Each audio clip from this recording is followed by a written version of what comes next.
दिल्लीला लागून असलेल्या गुरुग्राममध्ये एका तरुण एअर होस्टेसच्या संशयास्पद मृत्यूमुळे खळबळ उडाली आहे. पंजाबमधील मोहाली येथील रहिवासी असलेली 22 वर्षीय सिमरन डडवाल ही दिल्लीत राहत होती आणि एअर इंडियामध्ये फ्लाईट अटेंडंट म्हणून कार्यरत होती.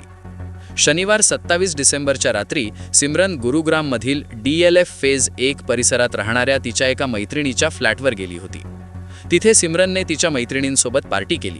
मात्र पार्टीनंतर अचानक तिची तब्येत बिघडली. मिळालेल्या माहितीनुसार पहाटे सुमारे 5 वाजता सिमरनला श्वास घेण्यास त्रास होऊ लागला. घाबरलेल्या मैत्रिणींनी तिला तातडीने आर्टेमिस हॉस्पिटलमध्ये दाखल केलं. मात्र उपचार सुरू असतानाच डॉक्टरांनी तिला मृत घोषित केलं. या घटनेची माहिती मिळताच गुरुग्राम पोलीस घटनास्थळी दाखल झाले. सिमरनचा मृतदेह ताब्यात घेऊन तो पोस्टमॉर्टमसाठी पाठवण्यात आला. प्राथमिक तपासात मृत्यूचं नेमकं कारण स्पष्ट झालेलं नाही. त्यामुळे नमुने प्रयोगशाळेत पाठवण्यात आले असून अहवालाची प्रतीक्षा केली जात आहे. सिमरन याआधी विस्तारा एअरलाइन्समध्ये काम करत होती, तर गेल्या 2 वर्षांपासून ती एअर इंडियामध्ये फ्लाईट अटेंडंट होती.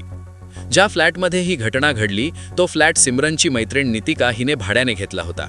नितिका सुद्धा एअर होस्टेस असल्याची माहिती समोर आली आहे.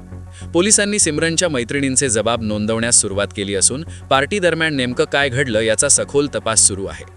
दरम्यान सिमरनच्या मृत्यूची बातमी मिळताच तिचे कुटुंबीय गुरुग्रामला दाखल झाले. सध्या कुटुंबियांनी कोणताही संशय किंवा आरोप व्यक्त केलेला नाही. पोस्टमॉर्टम नंतर मृतदेह कुटुंबियांच्या ताब्यात देण्यात आला आहे. लॅब रिपोर्ट आल्यानंतरच पोलीस पुढील कारवाई करणार आहेत. मात्र या घटनेमुळे तरुणांमधील पार्टी संस्कृती, आरोग्याचे धोके आणि सुरक्षिततेबाबत पुन्हा एकदा गंभीर प्रश्न उपस्थित झाले आहेत.